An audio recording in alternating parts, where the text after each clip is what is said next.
এ পয়গম্বর, মারিয়ামের ঘটনা আমি আল্লাহ কোরআনে কারীমে বর্ণনা করলাম। পয়গম্বর কোরআনে কারীম থেকে সেগুলো আপনি বর্ণনা করুন। واذكر في الكتاب مريم إذ انتبذت من أهلها مكانا شرقيا। हजरत मरियम যুবতী মেয়ে গোসল করে মেকআপ করার জন্য, সাজগুজ করার জন্য আন্দর মহলে প্রবেশ করলো। কইরা চোখের মধ্যে সুরমা লাগায়, বিভিন্ন কসমেটিক্স দিয়া মেকআপ করে। এই আন্দর মহলের গেটের মধ্যে একটা যুবক দাঁড়ায় গেছে।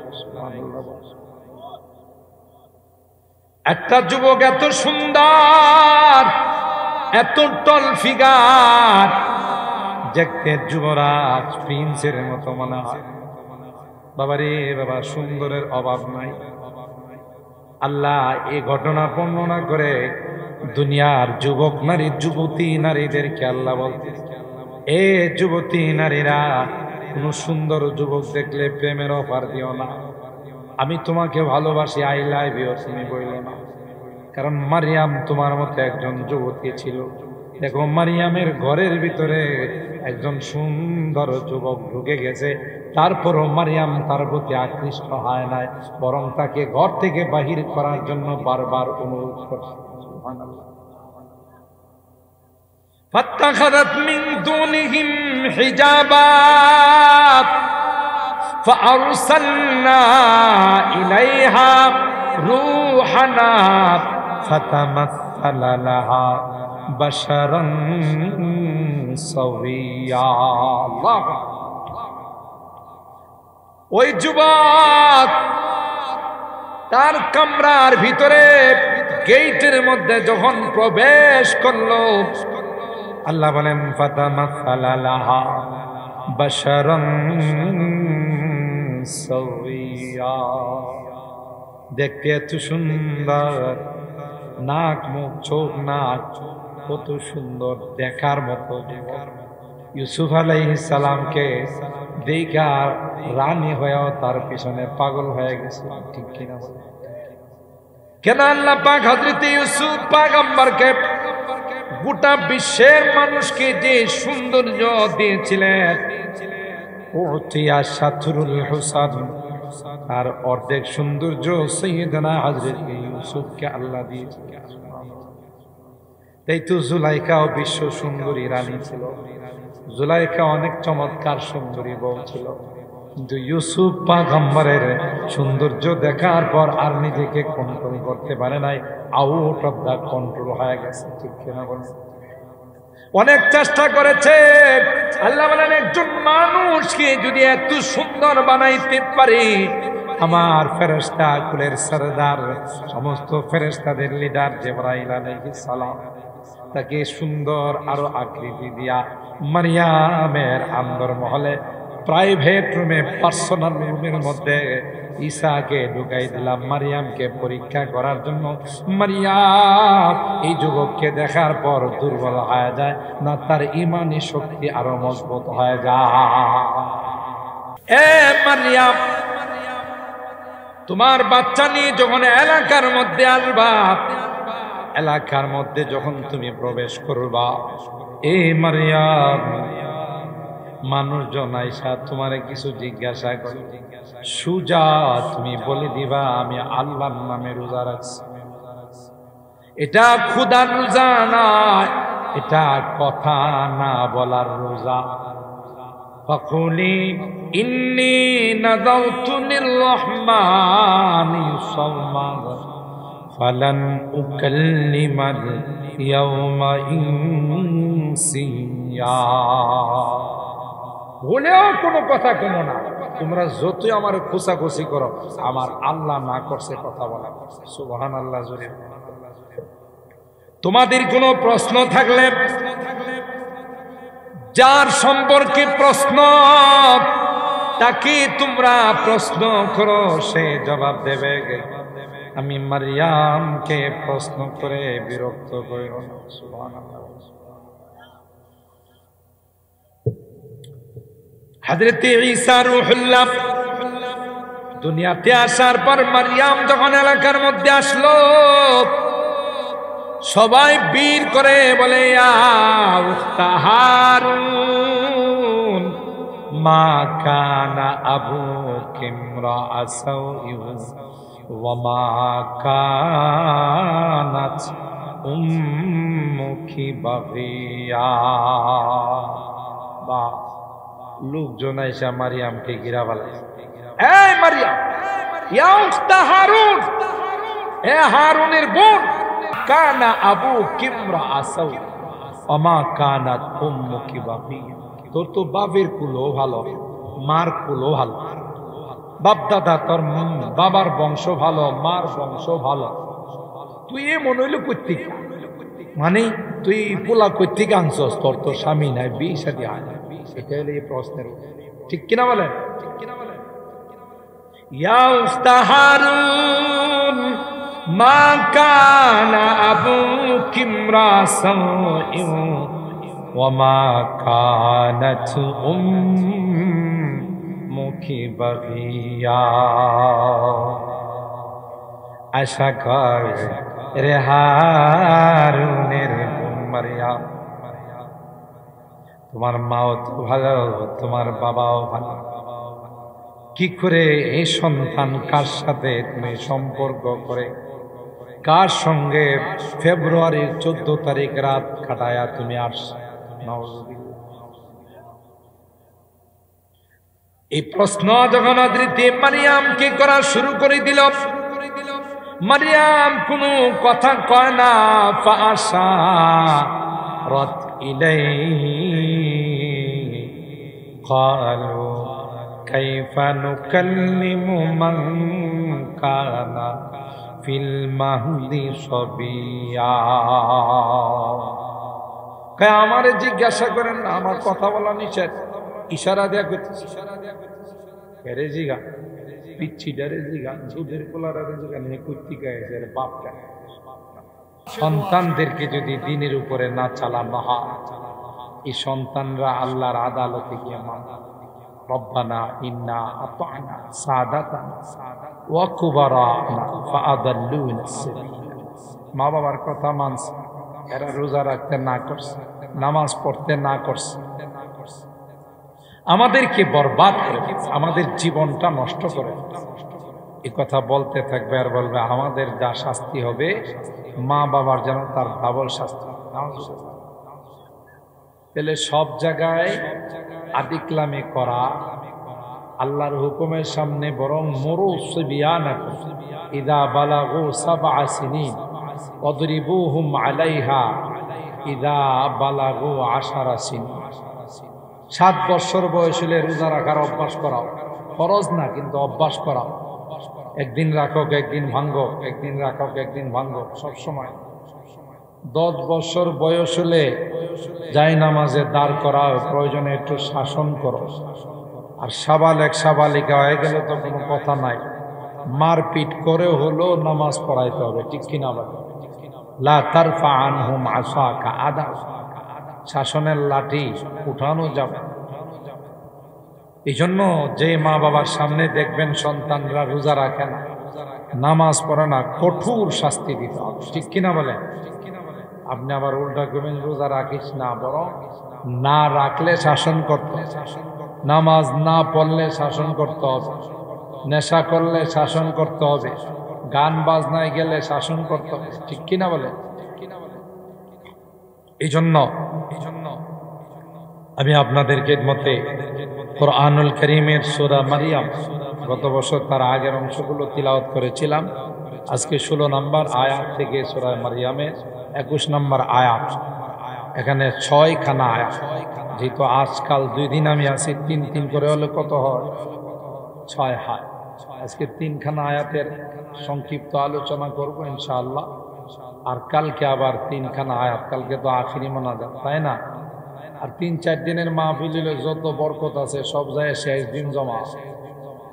আগের দিন কোনো বরকত থাকে না, সওয়াবও থাকে না, একদিন কেউ আয় হয়।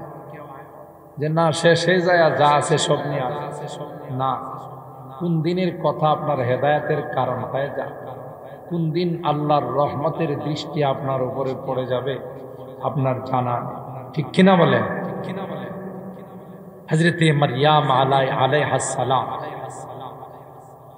তার নামে আল্লাহ কোরআনে কারীমে একখানা সূরার নামকরণ করেছেন। সূরাটার নাম হলো সূরা মারইয়াম। কোথাও কোরআনে কারীমে কোন মহিলার নামে সূরার নাম আছে? ফাতেমা রাদিয়াল্লাহু তাআলা আনহার নামে, আয়েশা রাদিয়াল্লাহু তাআলা, খাদিজাতুল কুবরা, রাবিয়া বসরি, নাই। কোন মহিলার নামে সূরার নাম নাই। একজন মাত্র মহিলা, যার নাম কি? আপনারা একটু কথা কেন, বেশি লম্বা তাফসীর হবে না ইনশাআল্লাহ। 11টার ভিতরেই চেষ্টা করব দোয়া করার, কালকে যেহেতু আখিরে মোনাজাত, এই জন্য একটু কথা বললেন তাহলে সুন্দর হবে, তাফসীরের ক্লাসে শুনতে ভালো লাগবে। তো মারইয়াম আলাইহিস সালাম, ওনার নামেই কোরআনে একখানা সূরা আছে। এই সূরাটার নাম হলো সূরা মারইয়াম। মুফাসসিরিনে কেরাম তার হিকমত বয়ান করে, খ্রিস্টানরা তৃতীয়বার আল্লাহ, মারইয়াম, ঈসা তিন খুদার বিশ্বাস। নাউজুবিল্লাহ, আপনারা কইতেন না? কোন খুদার বিশ্বাসী? তিন খুদা। আল্লাহ তো আছে, আর আল্লাহর স্ত্রী হলো মারইয়াম। আরো আসতে না, আর আল্লাহর সন্তান হলো ঈসা। কত বড় শয়তান! এদের ধর্মীয় আকীদা আর বিশ্বাস হলো এদের নবী ঈসা, এরা যত আকাম কুকাম করবে কিয়ামত পর্যন্ত, যত রকমের গুনাহ, নাফরমানি, অপরাধ এর জড়িত হবে, এদের নবী নাকি এগুলোর আগে কাফারা দিয়া গেছে। কেমনে কাফারা দিছে? শুলিতে চড়ছে। অথচ আল্লাহ বলেন ওয়ামা কাতালু ওয়ামা সালাবু ওয়ালাকিন শুব্বিহা লাহু। আমার নবী ঈসারে হত্যাও করতে পারে নাই, শুলিতেও চড়াইতে পারে নাই, বার রাফাআহুল্লাহু ইলাইহি, বরং আল্লাহ তাকে আসমানে উঠায় নিয়ে গেছে। ঠিক না? আর এই শয়তানগুলো কি কয়? আমরা ওনার উম্মত যত রকমের পাপাচারে লিপ্ত হব, ঈসা নবী নিজে স্বেচ্ছায় শুলিতে চড়ে এগুলোর কাফারা দিয়ে গেছে। পাপ করবো এরা, নবী দিয়ে গেছে কি কাফারা। চিন্তা করছেন কি সহজ লাইন? এগুলো তাদের ধর্মীয় বিশ্বাস। এই জন্যে আল্লাহ তাআলা হযরতে মারইয়াম আলাইহিস সালামের নামে একটা সূরার নামকরণ করেছেন। কারণ যারা একটু শিক্ষিত, ভদ্র, এরা এদের নাম মানুষের সামনে পায় না। আর যেগুলো একটু ফুটফুট করে, ফরফর করে, নতুন শিক্ষিত হইছে, বুঝেন না? আধুনিক শিক্ষায় শিক্ষিত হইছে, জাগতিক শিক্ষায় শিক্ষিত হইছে, এটি দেখবেন নাম নেওয়া ডাকাডাকি করে। স্বামীর নাম নেওয়া ডাকে স্ত্রী, স্ত্রীর নাম নেওয়া ডাকে। এটি হলো যারা নতুন শিক্ষিত। আর আমরা মুরব্বীরা গ্রামগঞ্জের জীবনে বউর নাম নিছে না, বউ স্বামীর নাম, ঠিক না? মানুষের সাথে কথা কইলে ওই যে স্বামী কথা কইলে কইছে যে আব্দুল্লাহর মা, আয়েশার মা, ঠিক না? আর স্ত্রী কথা কইলে বলছে যে আব্দুল্লাহর আব্বা, আর সালমার আব্বা, অথবা আমরা ঘরের তাইন। কথা কয় কইছে না? আমরা ঘরের মানুষটা আইতেছে, পায়ের আওয়াজ শুনলে বুঝতো যে আমরা ঘরের লোকটা আইতেছে। জীবনের নাম নিছে। আর এখন যেগুলো আধুনিক, স্বামীর ডাকে স্ত্রী না, এ সুমন এদিকে আসো, আর স্ত্রীর স্বামী ডাকছে নার্গিস এদিকে আসো, ঠিক না? আবার মানুষের সামনে পরপর একজন কথা কয়, আমার নার্গিস কি কইছে জানো? তোর নার্গিস এনে কষ্টা, তোর নার্গিস ঘরে কি কইছে না কইছে, তোর বৈঠক হইব বল লেগে কইছে। আছে না এরকম? বেশরম। এই রকমের একটা ঘটনা ঘটছে। আধুনিক তো একজন আরেকজনের নাম নিয়ে ডাকে। তো আল্লাহর মেহরবানিতে তাদের ঘরে একটা সুন্দর সন্তান আসে। বাচ্চারা তো মনে করেন যা শুনে তাই শিখে, ঠিক না? এখন এরা দুজন একজন আরেকজনের নাম নিয়ে ডাকে। তো এখন হেও বাপ আর মা ডাকে না, সুমন আর নার্গিস ডাকে, ঠিক আছে না? হ্যাঁ, একটু বড় যখন হয়েছে বাপরে ডাক দে সুমন এদিকে আসো, মারে ডাক দে নার্গিস এদিকে আসো। এখন স্বামী স্ত্রী রাত্রেবেলা তো কার বার্তা হইল কেন? ওলা একটা আল্লাহ যাই দিছে, এটা আব্বু আম্মু ডাকবো, এই যে আমরা নাম নিয়ে ডাকি। সমস্যাটা কোথায় হয়েছে? স্ত্রী তো সমস্যাটা হয়েছে তুমি যে আমার নাম নিয়ে ডাকছো, আমি যে তোমার নাম নিয়ে ডাকছে, এই দিয়ে শিখছে, ঠিক না? বাচ্চারা তো যা শুনে তাই শিখে। এখন আব্বু আম্মু ডাক শোনার রাস্তা কি? পরামর্শ করে একটাই রাস্তা, আমাদের ডাক পাল্টাই তুই, দুইজনের ডাক পাল্টাই দেবো। কেমনে? তুমি আমার আব্বু ডাকবা আর আমি তোমার আম্মু ডাকবো। এছাড়া তো বলে আব্বু আম্মু শিখবো না, কিছু করাবো না। কথা কয় কি হইলো তোর আধুনিকতায়? বর আম্মু ডাক আর স্বামীরে তুই আব্বু ডাক, ফাইজলামি কোথা কাজ। কোরআনে আল্লাহ তাআলা বলেন সূরা মারইয়ামের মধ্যে হযরতে মারইয়ামের নাম বারবার আমি উচ্চারণ, কোথাও কোরআনে একজন মহিলার নাম এতবার আসে? ইয়া মারইয়াম মুকনুতি লিরাব্বিক ওয়াসজুদি ওয়ারকাই ইয়া মারইয়াম। আল্লাহ বারবার ওয়াজকুর ফিল কিতাবি মারইয়াম, বারবার মারইয়ামের নাম উচ্চারণ করলে করে আল্লাহ এই কথা জানান দিচ্ছে, মারইয়াম কোনদিন আমার স্ত্রী নয়, স্ত্রী হলে তার নাম নিয়ে আমি কোনদিন ডাকি না। বুঝছেন কথা? এই সূরাটার নামকরণের মূল কারণ হলো এটা, সূরা মারইয়াম। আচ্ছা, এরপরে ঈসা যে আমার সন্তান না, এটা এখানে আর একটু সামনে যায় কইছে, এটা আল্লাহ আয়াতে রাখলে সামনে ইনশাআল্লাহ। ওখানে যায় যখন হযরত ঈসা রূহুল্লাহকে আল্লাহ দিয়েছেন মারইয়াম আলাইহিস সালামের উপরে। ঈসার আব্বার নাম জানেন না আপনারা? আব্দুল লতিফ, আব্দুল বারী। হ্যাঁ, বাপ নাই, বাপ ছাড়া আল্লাহ সন্তান পাঠাইছে, তাই না? শুধু মার মাধ্যম। আদম আলাইহিস সালামের আব্বার নাম জানেন না? তাও জানেন না তো জানেন কি?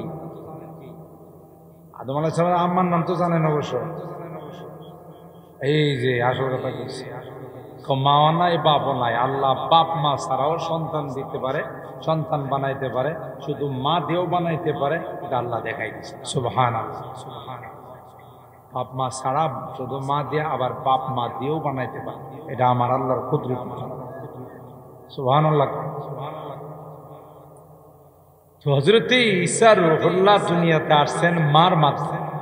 এই ঘটনাটি আল্লাহ এখানে বলেন কেমনে আসছে। তো ওখানে গিয়া সামনে আমি কথাটা ফিনিশিং দিয়ে নি। তো এই জারদ সন্তানগুলো, খ্রিস্টানগুলো ঈসারে কয় আল্লাহর সন্তান। কি কয়? আল্লাহর সন্তান। আল্লাহ তাআলা আগে কায়দা করছে, এরা বলার আগে ঈসা রূহুল্লাহ যখন দুনিয়াতে আসবে, যেহেতু বাপ নাই, মা ও যুবতী মেয়ে, সন্তান আইলে তো সবাই যায় জিগে বসিয়ে বাচ্চা আইলো কুত্তিকা, বিয়ে শাদী হয় নাই, স্বামী নাই, বাচ্চা আসলো কুত্তিকা, এ কথা মানুষে কইব না। আর এই ভয়ে হযরত মারইয়াম আলাইহিস সালাম লজ্জায় শরমে ইয়া লাইতানি কুনতু নাসিয়াম মানসিয়া, আল্লাহ আমি যদি একবারে উধাও হয়ে যাই, আমার যদি কি কোথাও কেউ আমারে জানতে না পারে, আমি বাচ্চা আসলে কি জবাব? আল্লাহর কাছে যখন বলছে, আল্লাহ বলেন ফাকুলি ইন্নী নাযারতু লিররহমান, ফাকুলি ইন্নী নাযারতু লিররহমানি সাওমা ফালান উকাল্লিমাল ইয়াওমা ইনসিয়া। এ মারইয়াম, তোমার বাচ্চা নিয়ে যখন এলাকার মধ্যে আসবা, এলাকার মধ্যে যখন তুমি প্রবেশ করবা, এ মারইয়াম, মানুষজন আইসা তোমারে কিছু জিজ্ঞাসা করে, সুজা তুমি বলে দিবা আমি আল্লাহর নামে রোজা রাখছি। এটা ক্ষুধার রোজা নয়, এটা কথা না বলার রোজা। ফাকুলি ইন্নী নাযারতু লিররহমানি সাওমান ফালান উকাল্লিমাল ইয়াউমা ইনসিয়া।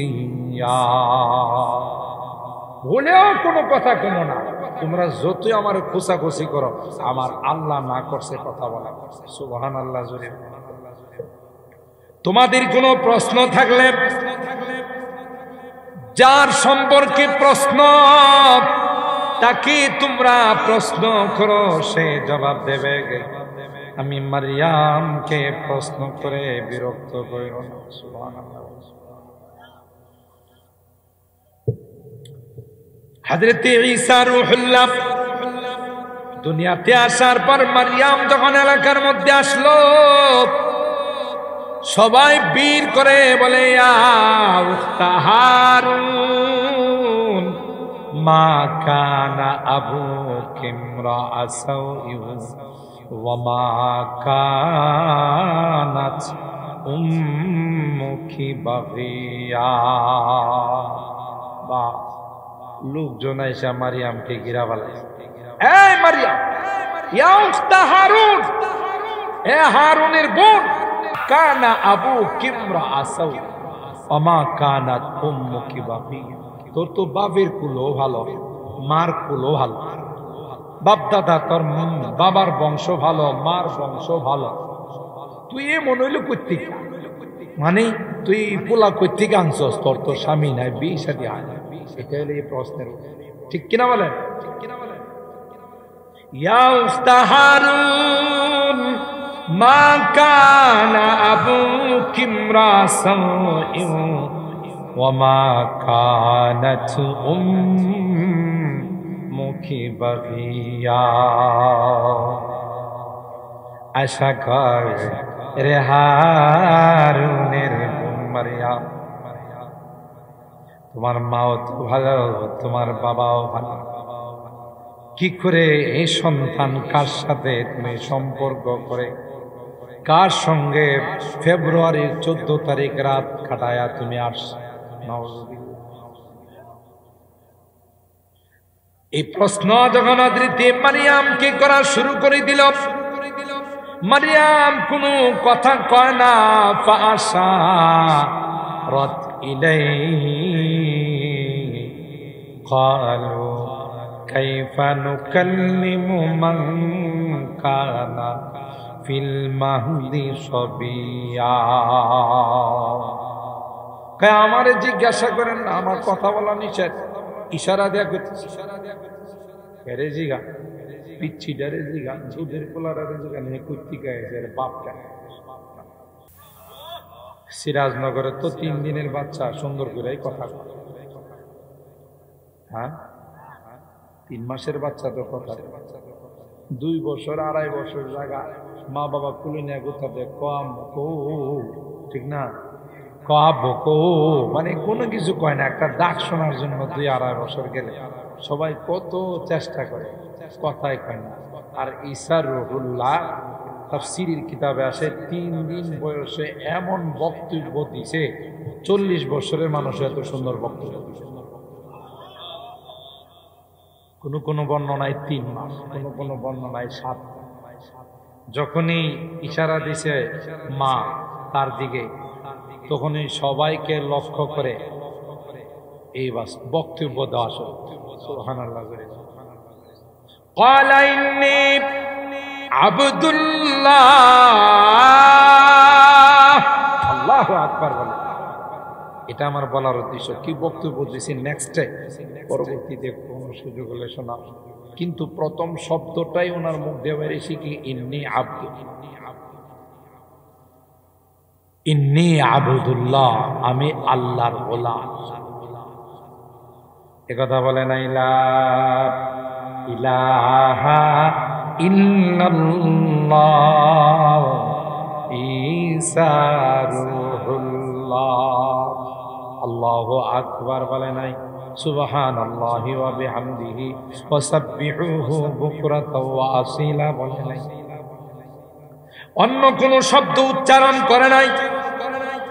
মুফাসসিরিনে কেরাম কয় ওই ঈসা রূহুল্লাহকে যারা মানবে, যারা তাকে আল্লাহর বেটা বানাবে, তাদের জন্য অ্যাটেম বুম ছিল ঈসা রুহুল্লাহর প্রথম বাক্যটা। তাদেরকে অগ্রিম জবাব দিলেন, এ নাদাত, এ কমবস্তির দলেরা, না না, আমাকে কোনোদিন আল্লাহর গোলাম, আল্লাহর বান্দা বলবা, কোনোদিন আমাকে আল্লাহর বেটা বলবা না, কোনোদিন আল্লাহর সন্তান বলবা না, বরং আমি আল্লাহর একজন গোলাম, আবুদুল্লাহ। গোলাম মনিব কোনোদিন এক হয়, চাকর মালিক কোনোদিন এক হয়, কথা কয় না। আমি তো আল্লাহর একজন গোলাম, আল্লাহ হলেন আমার মুনিব, আমার রব, আমার পালন কর্তা। তোরা কি হিসাবে আমার আল্লাহর বেটা কর? আল্লাহর বেটা হলে তো আল্লাহ বড় আল্লাহ, আমি ছোট আল্লাহ, কথা কয় না। বাপের দেখেন না গদিন হোসেন পীর, বাপ পীর ছিল, হেও কি হয়ে গেছে, যদিও এর গোটা শরীরে লাইট মারলে কোথাও দাড়ির একটা চুলো পাওয়া যায়। এরকমের পীর বাংলাদেশে আছে না? নাই। ৮০ পীর কই দিলাম। আমি ওই এলাকায় মাহফিলে গেছি, গিয়ে দেখি ওখানে ৯ রশিও আছে, আবার আরেক জায়গায় আমার ক্লোজের ১৫ রশি আছে। রশির দিয়ে অভাব না, ৮ রশিও আছে, ৯ রশিও আছে, ১০ রশিও আছে, ১৫ রশিও আছে। রশি ৮টা না, একটা। এই যে ওয়াতাসিমু বিহাবলিল্লাহ, হাবলুল মানে রশি, রজ্জু। আল্লাহ কই রশি মাত্র একটা, একটা বাদ দিয়া যারা ৮টাতে যাব, নিঃসন্দেহে এগুলো গুনাহগার, এগুলো জাহান্নামে। খাজা বাবা, গাঞ্জা বাবা, কেবলা বাবা, বদনা বাবা, খেতা বাবা, হাসানা, কত বাবা। সিলেটে মাহফিলে গেছি, রাস্তার মধ্যে দেখি এক মাজারে লেখা খেতা বাবার মাজার। ইয়া আল্লাহ, কত মাজার দেখলাম, কিন্তু খেতা বাবা। লোকজনের জিজ্ঞাসা করলাম, খেতা বাবা মানে এরা মানুষের নাম? কয় না, পিসা বুজুর শীতকালে যে খেতাটা ব্যবহার করতো, পরে উনি মারা যাওয়ার পরে এটাকে কবর দেওয়া মাজার বানাইছে, এটার নাম রাখছে খেতা বাবার মাজার। চিন্তা করছেন কত বাবার মাজার। আল্লাহ কয় ওয়াতাসিমু বিহাবলিল্লাহ, একমাত্র কোরআনের রজ্জুকে ধরে রাখবে, অন্য কোন রজ্জুর দিকে যাবে জাহান্নামে নিয়ে যাবে। ঠিক কিনা বলেন? ইন্না হাযা সিরাতি মুস্তাকিমান ফাত্তাবিউ ওয়ালা তাত্তাবিউস সুবুলা ফাতাফাররাকা বিকুম আন সাবিলি। আল্লাহর হাবিব সেই হাদিসের মধ্যে রেখা টেনে খাত্তা খাত্তান মুস্তাকিমা ওয়া খাত্তা খুতুতান আন ইয়ামিনিহি ওয়া আন শিমালিহি, সাহাবায়ে কেরামদের সামনে লম্বা রেখা টানছে মাটির মধ্যে, তাই না? এই রেখাটার লম্বাটারে একবারে শেষ পর্যন্ত নিয়ে গেছে, তার ডাইনে বামে অনেকগুলো রেখা টানছে। এরপরে আল্লাহ নবী বুঝাইল, এটা কি টানছি বুঝো? না, সুজা রেখাটা এটা জান্নাতে গেছে, সিরাতে মুস্তাকিম। সুবহানাল্লাহ। আর সাইডে বাইডে যত রেখা দেখতেছো, এটা হলো আঁকা বাঁকা রাস্তা, শর্টকাট রাস্তা। প্রত্যেকটা রাস্তার মাথায় শয়তান বসা আছে, ডাকতেছে, স্যার আপনি এত লম্বা রাস্তা দিয়ে কতক্ষণে যাইবেন? আমার রাস্তা শর্টকাট, আয়েন সুজা জান্নাতে দিয়ে দিব, 2 ঘন্টা লাগবে, সেটা দিয়ে গেলে আমার এই রাস্তা দিয়ে গেলে আধা ঘন্টা লাগে। তো আপনার কুন্ডা বালা, তো আমার এই দিক তো বলো শর্টকাট জায়গা। এই জন্য আমি অনেক বয়ানে বলি, ঢাকা শহরে যদি যান, রাত্রের বেলায় যদি সৈয়দাবাদ, মহাখালী, গাবতলী গিয়া নামেন, দেখবেন শত শত সিএনজি আসা। স্যার স্যার কই যাবেন? স্যার আসেন, হ্যাঁ রাত বাজে 2টা 3টা। আপনি যদি বলেন আমি মিরপুর যাবো, আমি মালিবাগ যাবো, স্যার আসেন, মেইন রোডে ট্রাকের জাম লেগে রয়েছে, স্যার বাইপাস রুট দিয়ে নিয়ে যাবো, শর্টকাট রুট। দেখবেন একটু করে গুলিতে ঢুকিয়া আপনার বুক বরাবর, সিনা বরাবর ছুরি ঠেকায় করবে, স্যার যা আছে দিয়ালা। কথা পান কিরে বাবা, তুমি তো আমার বাসায় পৌঁছাই দিবা, শর্টকাট রাস্তায় নিয়ে যাবা, তোমার বিশ্বাস করলাম, তুমি যে সব নিবার আইসো। স্যার এই মনে হয় শর্টকাট রাস্তা দিয়ে যাইতে চাইলে কিছু দন লাগে। কথা কি বুঝছেননি আমার? শর্টকাট রাস্তা দিয়ে যাইতে চাইলে কিছু কি করা লাগে? দেওয়া লাগে, এমনি যাওয়া যায় না। ঠিক শয়তান ডাকবে, নামাজ লাগবে না, রোজা রাখবে না, আল্লাহ বিল্লাহ কিছু করা লাগবে না, পর্দা কিছু করা লাগবে না। মাঝে মধ্যে আমারে পাতলা মাল নিয়ে কিছু হাতিয়ে দিস, পাতলা মাল চিনিনি, টাকা টাকা দিলে তোর জান্নাতের দায়িত্ব আমার, জাহান্নামের দায়িত্ব। জাহান্নামও দিলে তোর বড়টা দম, ছোটখানো কোনো জাহান্নাম দেব না, তাই না? গত আমলে বঙ্গবন্ধুর মৃত্যুবার্ষিকীতে এক হুজুরের দোয়া করবার লেগে দিচ্ছে। ওই হুজুরে হাত তুলে কই, আল্লাহ বঙ্গবন্ধুকে জাহান্নামের সর্বোচ্চ মাকাম দান করুন। হ্যাঁ, চিন্তা করছে বেটার যখন দিব ওই তো ছোটখাটো জাহান্নামে দিয়া লাগবে। একটা বড় নেতা ছিল বাংলাদেশ, এখন তো দোয়ার পরে সবাই কইটা কইল কি এবারে বঙ্গবন্ধুর একবার সর্বোচ্চ মাকাম দান। শয়তান প্রত্যেকটা রাস্তার মাথায় মাথায় দাঁড়ায় আছে, আসেন শর্টকাট, ওয়ালা তাত্তাবিউস সুবুলা ফাতাফাররাকা বিকুম আন সাবিল। সাবধান, এই শর্টকাট রাস্তায় যায় না। তোমরা এসে বলবে নামাজ লাগবে না, রোজা লাগবে না, আল্লাহর বিল্লাহ কিছু করা লাগবে। সামনে মুড়ি দিতে গেলেই ও তোর বউ কই, খাজা বাবা গাঞ্জা বাবা আমার বউ দিয়া কি করবেন? কই গাদা, তুই একা জান্নাতে যাবি, তোর বউ যাওয়া লাগবো না। তো যাইবো, তাহলে আমার এখন চিনন লাগবো না? হ্যাঁ বলি চিন না রাখবো, না দেখলে আমি চিনুম করতে অন্ড কোথাকার জুতা দেয়া গালটার মধ্যে দিবে। তুই আমার বউরে দেখবার একটা বাই তারা করছস, তাই না? এগুলো ভণ্ড, লুচ্চা, বদমাস। কথা বলেন ঠিক কিনা? ইমানের ডাকা। কিসের ডাকা? ইমান।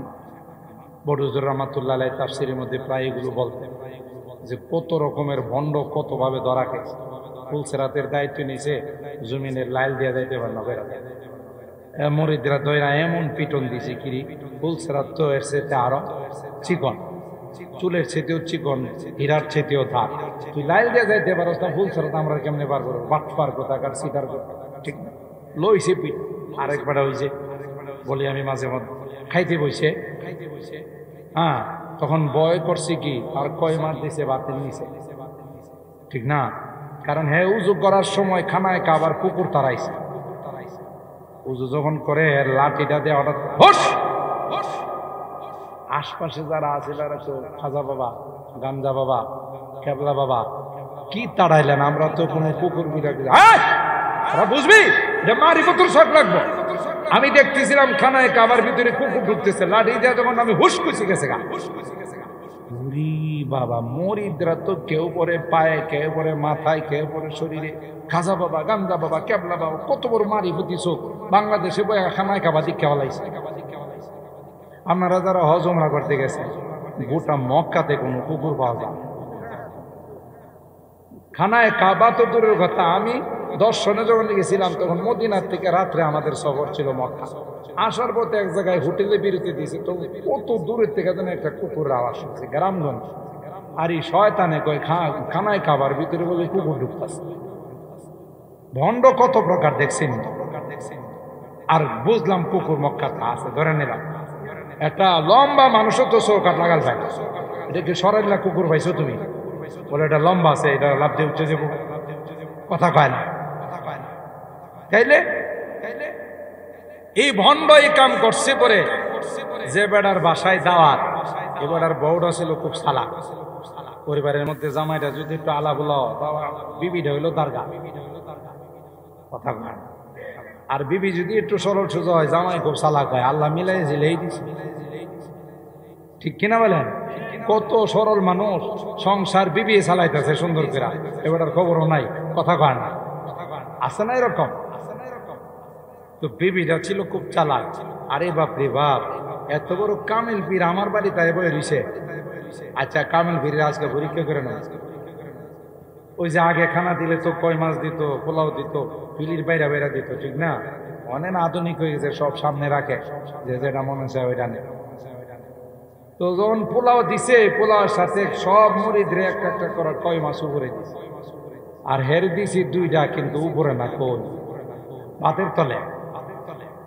অনেক পরীক্ষার মধ্যে দেখা যাবে হে কুদ্দুর খামে, কথা কয় না।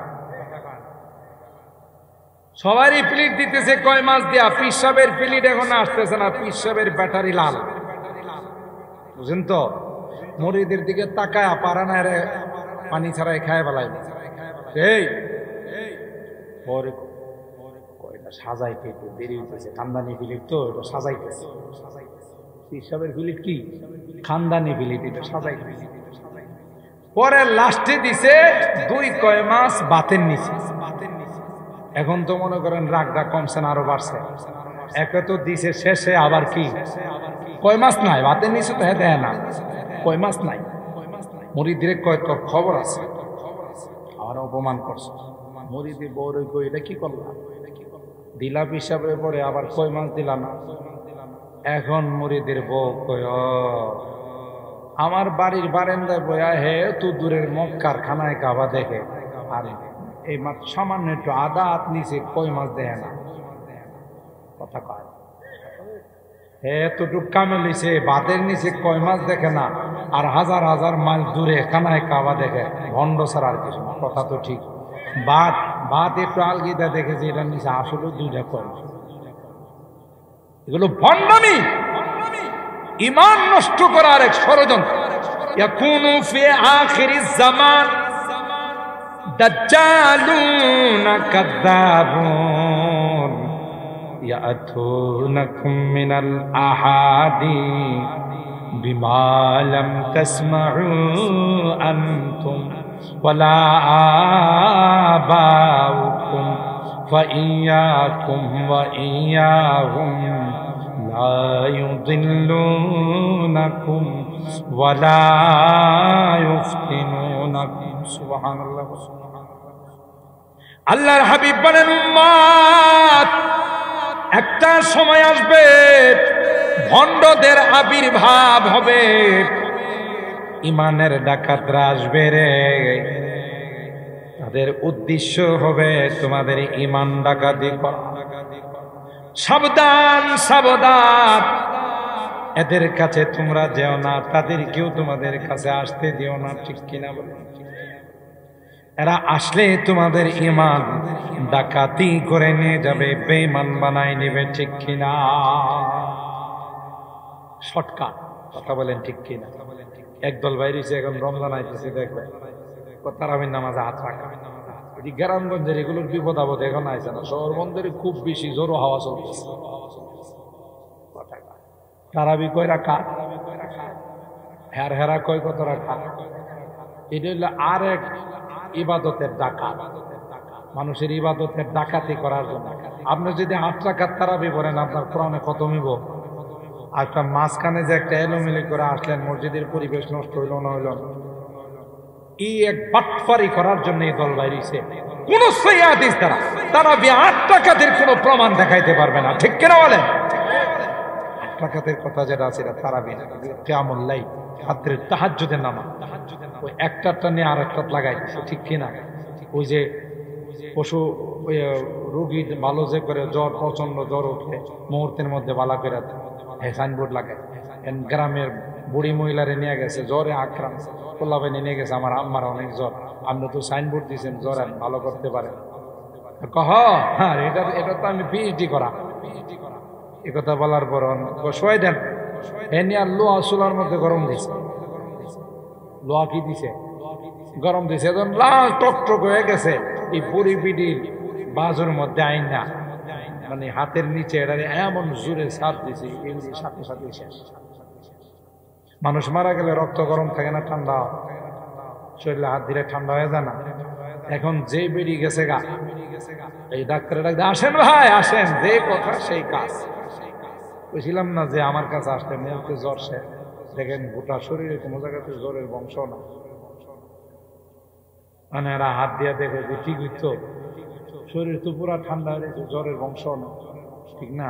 ডাকতেছে মা, ও মা শরীরটা এখন কেমন? মা আর জবাব দেয়, কথা কয় না। মা আছে না গেছে? এখন এই রুগীর সন্তানরা ডাক্তারের কয় মারিদি তুমি মাইরা ফেলাইছো। তো ভাই কথা একটু কম কম, বাঁচলো না মরল এটা আমার সাবজেক্ট। জ্বর আছে না না এটা দেখেন, জ্বর আছে কিনা দেখেন। তো জ্বর তো নাই কিন্তু রুগীও তো নাই, তো এটা তো আমার কোনো চ্যালেঞ্জ ছিল না। আমার চ্যালেঞ্জ ছিল যে মুহূর্তের মধ্যে জ্বর ভালো করা। দেখেন কিভাবে জ্বর গেছে, বংশ নাই। থানায় যাই দিছে এর নামে মামলা, থানাতে ওরে ডাকছে। যাওয়ার সময় এই হের যে বইটা দীক্ষা ডাক্তার এসেছে এটা বগল করে লেগে গেছে।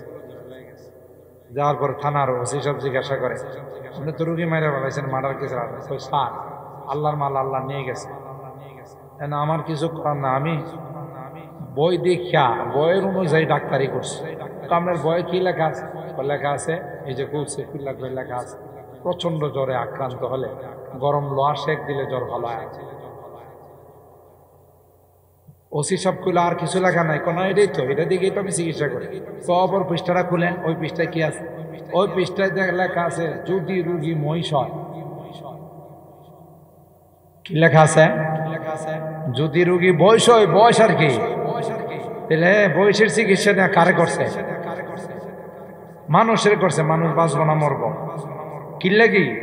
লেখাপড়া নাই, ডাক্তারি শিখে নাই, এই বই দীক্ষা ডাক্তার। ঠিক যারা বলে তাহাজ্জুদের নাম আরি, তারাবির নামাজ 8 টাকা, ওরাও ওই হাতুড়ি ডাক্তারের মতো। সারা জিন্দিগি আমরা বুখারি পড়াইছি আলহামদুলিল্লাহ, এখনো পড়াইতেছি, ওলামায়ে কেরাম পড়াইতেছেন। হেরা বুখারি শরীফ বুঝছে না, হ্যাঁ বুঝছে, কথা কয় ডাকাত।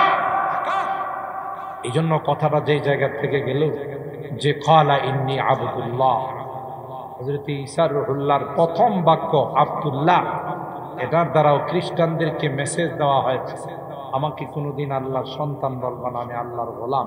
গোলাম কোনোদিন সন্তান হয় না। সুবহানাল্লাহ।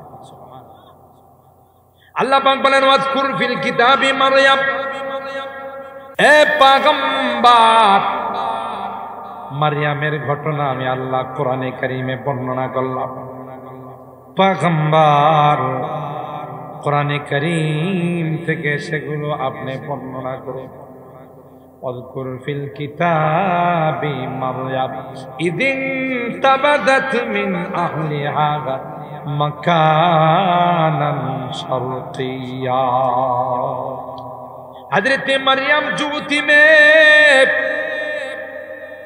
গোসল করে মেকআপ করার জন্য, সাজগুজ করার জন্য আন্দর মহলে প্রবেশ করলো। কইরা চোখের মধ্যে সুরমা লাগায়, বিভিন্ন কসমেটিক্স দিয়া মেকআপ করে। এই আন্দর মহলের গেটের মধ্যে একটা যুবক দাঁড়ায় গেছে। একটা যুবক এত সুন্দর, এত টল ফিগার, দেখতে যুবরাজ প্রিন্সের মতো মনে হয়। বাবারে বাবা, সুন্দরের অভাব নাই।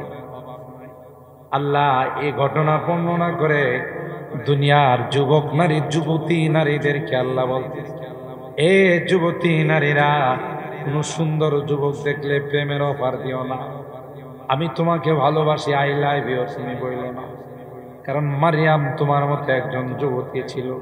দেখো মারিয়ামের ঘরের ভিতরে একজন সুন্দর যুবক ঢুকে গেছে, তারপরও মারিয়াম তার প্রতি আকৃষ্ট হয় নাই, বরং তাকে ঘর থেকে বাহির করার জন্য বারবার অনুরোধ করছে। সুবহানাল্লাহ। ফাত্তাখাযাত মিন দুনিহিম হিজাবা ফাআরসালনা ইলাইহা রূহানা ফাতামাসসালা লাহা বাশারান সাওয়িয়া। আল্লাহ। ওই যুবক তার কামরার ভিতরে গেটের মধ্যে যখন প্রবেশ করলো, আল্লাহ বলেন ফাতামাসসালা লাহা বাশারান সাওয়িয়া। দেখতে এত সুন্দর, নাক মুখ চোখ নাক কত সুন্দর, দেখার মতো। ইউসুফ আলাইহিস সালামকে দেখা রানী হয়েও তার পিছনে পাগল হয়ে গেছে, ঠিক কিনা? কেন আল্লাহ পাক হযরত ইউসুফ পয়গম্বরকে গোটা বিশ্বের মানুষকে যে সৌন্দর্য দিয়েছিলেন, উতিয়া শাতরুল হুসান, আর অর্ধেক সৌন্দর্য সাইয়েদনা হযরত ইউসুফকে আল্লাহ দিয়েছিলেন। এই তো জুলাইখাও বিশ্ব সুন্দরী রানী ছিল।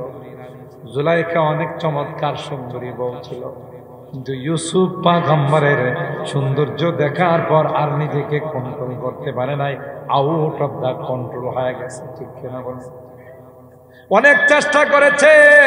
আল্লাহ বলেন একজন মানুষকে যদি এত সুন্দর বানাইতে পারি, আমার ফেরেশতা কুলের সরদার, সমস্ত ফেরেশতাদের লিডার জিবরাইল আলাইহিস সালাম, তাকে সুন্দর আরো আকৃতি দিয়া মারিয়ামের আন্দরমহলে প্রাইভেট রুমে, পার্সোনাল রুমের মধ্যে ঈসাকে ঢুকাই দিলাম মারিয়ামকে পরীক্ষা করার জন্য। মারিয়াম এই যুবককে দেখার পর দুর্বল হয়ে যায় না, তার ইমানি শক্তি আরো মজবুত হয়ে যায়। ঘটনা বর্তমান যুগের যুবতী যারা আছে তাদের শিক্ষার জন্য, যে তোমার মতো যৌবনের চাহিদা মারিয়ামের ছিল, কিন্তু মারিয়াম যুবকের প্রতি আকৃষ্ট হয় না, বরং যুবতীর উপর আরো কি হয়েছে, চড়াও হয়। তোমার এত বড় সাহস, আমার অন্দরমহলের গেটের মধ্যে তুমি চলে আস। সুবহানাল্লাহ। কিন্তু পাশাপাশি মারিয়াম আলাইহিস সালাম এই চিন্তাও করলেন, যে যুবক কলা কৌশলে আমার ভিতরের রুমে চলে আসছে, নিশ্চয় তার একটা বিশাল জ্ঞান আছে। কথা কয়, তার পিছনে অনেক শক্তি, শক্তি না থাকলে আমার ঘরে আসার সাহস করত না। ঠিক কিনা বলেন? এই জন্য মারিয়াম চিন্তা করলো, আমি যদি তার গায়ে হাত লাগাই, আমারে কিডন্যাপ করে ফেলাই, লাগাই লয়ে যাবো গা, গাড়িতে উড়াই লয়ে যাবো গা, আমার জীবন যাইব, সব যাইব। এই জন্য এই কঠিন বিপদের মধ্যে নিজে নিজে কোনো অ্যাকশন না নিয়া, যিনি অ্যাকশনের মালিক তার কাছে দরখাস্ত করেছে। সুবহানাল্লাহ। আমাদের সমাজের মধ্যে কিছু বুদ্ধিজীব আছে, বুদ্ধি জানো আছে, এটির মাথায় শয়তানে পেশাব করতে করতে করতে করতে তার তো সব পচায় ফেলাই। এটি জানোয়ারের চেয়ে তো খা। এটি টকশোর মধ্যে আয়সা যুবতী নারীদেরকে কই রাস্তাঘাটে বাইরিলে কোনো গোলাবান যদি তোমার বিরক্ত করে, কোনো কথা নাই, একবার হাত উঠায় গালের মধ্যে থাপ্পড় লাগাইবে। আচ্ছা, এই বিলাটা যদি থাপ্পড় লাগা, পোলাটা কি বয়ে থাকবো? পোলার গায়ে কি বিলার থেকে শক্তি কম না বেশি? আর হে কে একা আইছে না, সাথে আরো আছে? কথা কয় না। আর এই জানোয়ার গুলো বুদ্ধি দে, তোমরা একশনে যাইবা, তোমরা নরম নরম কথা কয় না, এটা হলো একেবারে মারার বুদ্ধি। কথা বলেন ঠিক ঠিক? কোরআনে শিখাইছে মহা বিপদে পড়ে গেলে কার কাছে আশ্রয় চাই? জোরে বলেন। হযরত ইউসুফ আলা নবিয়িনা ওয়া আলাইহিস সালাতু ওয়াস সালাম। আমাদের কষ্ট বেশি হইতেছে না? আবার আমি যে 11টা হয়ে গেছে, তাহলে তো ওয়াদা মতো এখনই দোয়া করা লাগে। আচ্ছা, আর 10টা মিনিট, আবার রাগ করবেন। 10টা মিনিট আমার কথা, কালকে তো আবার আছে অসমাপ্ত কথা, থাকলে অসুবিধা নাই ইনশাআল্লাহ। যদি আমি বাচ্চা থাকি, আপনার বাচ্চা থাকে, আজকে যারা আছেন তার ডাবলের মানুষ আসতে পারবেন ইনশাআল্লাহ। প্রত্যেকে যদি আরো 2 জন করে লই আয়, সব কম হবো না বেশি হইব? বেশি। তো কালকে তো আবার আখিরি মোনাজাত ইনশাআল্লাহ। আমি 10 মিনিটের মধ্যে আজকের কথার সমাপ্তি করছি। হযরত ইউসুফ আলা নবিয়িনা ওয়া আলাইহিস সালাতু ওয়াস সালাম, জুলাইখা যখন সমস্ত গেটগুলো তালা লাগায়া বন্ধ করে দেয়, বন্ধ কইরা ইউসুফরে ডাক দেয়া কো ওয়াকালাত ওয়াগাল্লাকাতিল আবওয়াবা ওয়াকালাত আইতা, সমস্ত গেট বন্ধ করে ইউসুফ আলাইহিস সালামকে জুলাইখা বলে, হায়তানাক, এখন যাইবা কই? আমার ডাকে সাড়া না দেয়া তোমার কোথাও যাওয়ার উপায় আছে? সব বন্ধ, যাইবা কই? ইউসুফ আলাইহিস সালাম কি কয় জানেন? যদ্দূর যাইতে পারি উদ্দূর যেন, বাকিটা তো আমার কাম। জোরে কোন সুবহানাল্লাহ। হযরত ইউসুফ পয়গম্বর যেখানে ছিল সেখান থেকে সামনের দিকে অগ্রসর হলো, আর মালিককে বলল, কালা মাহাযাল্লাহ,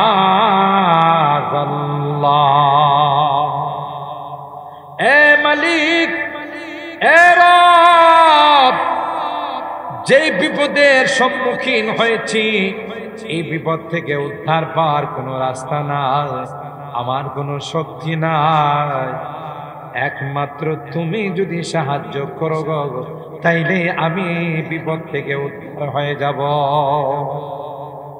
কার আশ্রয় চাইছে? তালা খোলার তো আল্লাহর কাছে তো চাবি নাই, তালা খুলবো আমি নাই। যে তালাগুলো লাগাইছে, যে চাবিকে আল্লাহর কাছে আছে। ইউসুফ আলাইহিস সালাম আল্লাহরে চলে গেছে, ইউসুফ চাবি নাই, কিছু করার কথা কান। আল্লাহ তালা খুললে চাবি লাগে, তালা রেখে খোল, ঠিক কিনা বলে? গেট গুলোকে বলবেন খোল, খুলে যাবে। হযরত ইউসুফ পয়গম্বর মাআদাল্লাহ ইন্নাহু রাব্বি আহসানা মাসওয়ায়া ইন্নাহু লা ইউফলিহুল যালিমুন। ইউসুফ পয়গম্বর কা না না, আমার আশ্রয়ের জায়গার কোথাও না, আমার আশ্রয়ের জায়গা একমাত্র কে? আর একটু জোরে বলতে হবে কে? বলতে দেরি হয়, তাফসীরের কিতাবের মধ্যে আসে সাথে সাথে তালাগুলো খুলে যায়, গেটগুলো খুলে যায়। সুবহানাল্লাহ। তালা কে খুলেন? গেট কে খুলেন? গটাগট যতগুলো গেট লাগাইছিল, যতগুলো তালা লাগাইছিল, সবগুলো খুলে গেল, শেষ গেটটাও খুলে গেল। সুবহানাল্লাহ। এলি বিপদে পড়লে আশ্রয় নিতে হবে। ঠিক হযরত মারিয়াম চিন্তা করলেন, আমার আন্দর মহলে, আমার পার্সোনাল রুমের মধ্যে যেহেতু যুবক ঢুকে গেছে, বুঝা গেল যুবকের পিছনে বিশাল শক্তি কাজ করে, ঠিক কিনা বলে? তখন হযরত মারিয়াম আল্লাহর কাছে পানা চাইলেন। ক্বালাত ইন্নী আউযু বিররহমান, আমি কাহারো কাছে পানা চাই না, আমি পানা চাই একমাত্র কেবলমাত্র আমার আল্লাহ। কার পানা চাই? এই পানা চায়া যুবক রে বলতেছে, ইন্নী আউযু বিররহমানি ইন কুনতা তাকিয়া। তুই যদি ভালো মানুষের পোলা হয়ে থাকিস, ভালো বংশের ছেলে হয়ে থাকস, আল্লাহর ভয় যদি তোর অন্তরে থাকে, তোরে আল্লাহর দোয়ায় দেয়া তুই যে জ্ঞান। সুবহানাল্লাহ। তুই চলে যা, এখনো যায় না। জিবরাইল আলাইহিস সালাম এখনো যায় না। পরে চিন্তা করলো, যে কড়া করা করতেছে, পরবর্তী অ্যাকশনটা যারই হাতে নেই কিনা, আমি হাতে নেই কথা কয় না। তখন তার পরিচয়টা তিনি দিয়ে দিলেন। ক্বালা ইন্নামা আনা রাসূলু রাব্বিকি লিআহাবা লাকি গুলামান যাকিয়া। এ মারিয়াম, ভয় পাওয়ার কোনো কারণ নাই, আমি মানুষ নই রে, আমি ফেরেশতা কুলের সরদার জিবরাইল আলাইহিস সালাম। বুঝলি, আপনারা ঘুমাইসে গেছে। সুবহানাল্লাহ। যে কোন অর্ধেকটা বাইরে আর অর্ধেকটা ভিতরে, আওয়াজে মনে হইতেছে অর্ধেকটা বাইরে আর অর্ধেকটা ভিতরে। আর ঘুম আসাটা স্বাভাবিক, সারাদিন কাম কাজ করছে। তো বলতেছে, আমি ফেরেশতা কুলের সরদার জিবরাইল। আপনি জিবরাইল? আমি গরিবের ঘরে হাতির পা, কথা আছে না, গরিবের বাড়িতে হাতির পা, আমি মরিয়মের কামরায়, আপনি জিবরাইল আলাইহিস সালাম আসলেন। হুজুর কি কারণ, কি জন্য? তো জন্মটন্য নাই, লিআহাবা লাকি গুলামান যাকিয়া, আমি তোমার একটা সন্তান দেওয়ার জন্য আল্লাহর পক্ষ থেকে। এই কাজে আসি, এর সন্তানটা কিভাবে আল্লাহর হুকুমে দেবে আগামীকাল ইনশাআল্লাহ। আজকে আর লম্বা করে লাভ নাই, তাফসীরের আলোচনা যেহেতু আল্লাহ তাআলা এতক্ষণ পর্যন্ত গতকাল যা শুনলাম সবগুলোর উপর আমাদের আমল করার তৌফিক দান করুন। আসবেন তো ইনশাআল্লাহ? সবাইকে নিয়ে আসবেন তো? আগামীকাল যেহেতু আখিরি মোনাজাত, পুরা মাঠ যেন কানায় কানায় ভরে যায় ইনশাআল্লাহ। আমার বাকি আলোচনা করে আগে ইনশাআল্লাহ আপনাদেরকে নিয়ে দোয়া করব। আল্লাহ আমাদের সকলকে আশা আমিন। সিরাতাল্লাযীনা আন'আমতা আলাইহিম মিনান নাবিয়্যিন ওয়াস-সিদ্দীকিনা ওয়াশ-শুহাদা'i ওয়াস-সালিহিন। রব্বানা যালামনা أنفسنا وإن لم تغفر لنا وترحمنا لنكونن من الخاسرين ربنا فاغفر لنا ذنوبنا وكفر عنا سيئاتنا وتوفنا مع الأبرار رب ارحمهما كما ربياني صغيرا رب ارحمهما كما ربياني صغيرا رب ارحمهما كما ربياني صغيرا রব্বুল আলামিন আল্লাহ 3 দিন ব্যাপী তাফসীরুল কোরআন মাহফিলের দ্বিতীয় দিনের আল্লাহ সমাপনী অনুষ্ঠানে আল্লাহ কোরআনে কারীমের আলোচনা শোনার পর তাফসীর শোনার পর আমরা কিছু সংখ্যক গুনাহগার বান্দা তোমার শাহী দরবারে হাত উঠাইছি আল্লাহ মেহেরবানি করে আমাদের জিন্দেগীর সকল গুনাহগুলো মাফ করে দাও ইয়া রাব্বাল আলামিন আল্লাহ এই তাফসীর মাহফিলকে তুমি কবুল করে নাও যে যুবকরা এই তাফসীরের আয়োজন করেন মুরব্বীদের পরামর্শ নিয়ে আল্লাহ আমার এই যুবকদেরকে জান্নাতের যুবক বানাই দাও তাদের কামাই রুজি রোজগারে বরকত নসিব করে দাও আল্লাহ রোগীদেরকে পরিপূর্ণ শিফা নসিব করে দাও যে রোগীর কথা এখানে এলান দেওয়া হলো আল্লাহ জানি না তোমার বান্দির হায়াত আছে কিনা হায়াত থাকলে তাকে সুস্থ করে বাড়িতে ফিরাই দাও হায়াত যদি না থাকে মালিক আল্লাহ ইমানের সাথে মৃত্যু নসিব করে দিও আরো যারা রোগী আছেন সবাইকে শিফা দিয়ে দিও আল্লাহ অভাবীদের অভাব দূর করে দিও পেরেশানি ওয়ালাদের পেরেশানি দূর করে দাও মুসিবত জাদাদেরকে মুসিবত থেকে উদ্ধার করে দাও ইয়া রাব্বাল আলামিন আল্লাহ আমরা যারা হাত উঠাইছি রে আল্লাহ আমাদেরই অনেকেরই মা নাই বাবা নাই অন্ধকার কবরে এতিমের মতো শুয়ে আছে আল্লাহ মেহেরবানি করে তাদের জীবনের গুনাহগুলো মাফ করে আল্লাহ তাদের কবরগুলো জান্নাতের বাগানে খাস করে আল্লাহ এই গ্রামের যত মুরব্বীরা কবরে শুয়ে আছে সবাইকে তুমি মাফ করে দাও তাদের কবরগুলো জান্নাতের টুকরা বানাই দাও যারা বেঁচে আছেন আল্লাহ তাদের হায়াতে বরকত দিয়ে দাও বেশি বেশি নেক আমল করার তৌফিক নসিব করে দাও গতকাল এবং আজকে যা তাফসীর হয়েছে তার উপর আমল করার তৌফিক নসিব করে দাও আল্লাহ এই তাফসীর মাহফিলকে আমাদের জন্য নাজাতের ওসিলা বানাই দিও আল্লাহ যেদিন তুমি ডাক দেবে মালাকুল মউতের হাতে সুবদ্ধ করে দিবে ইমানদার বানায়া দুনিয়া থেকে নিও কলমাওয়ালা বানায়া দুনিয়া থেকে নিও আল্লাহ আমি যদিও গুনাহগার অনেক আলেম ওলামাদেরকে নিয়ে হাত উঠাইছি আল্লাহ পর্দার আড়ালের নেককার দিনদার ওলামাদেরকে নিয়ে হাত উঠাইছি মাসুম বাচ্চাদেরকে নিয়ে হাত উঠাইছি আল্লাহ যাদের হাতখানা পছন্দ হয় সে হাতের ওসিলায় আমাদের দোয়াগুলো কবুল করে নাও ربنا تقبل منا إنك أنت السميع العليم وتب علينا إنك أنت التواب الرحيم سبحان ربك رب العزة عما يصفون وسلام على المرسلين والحمد لله رب العالمين السلام عليكم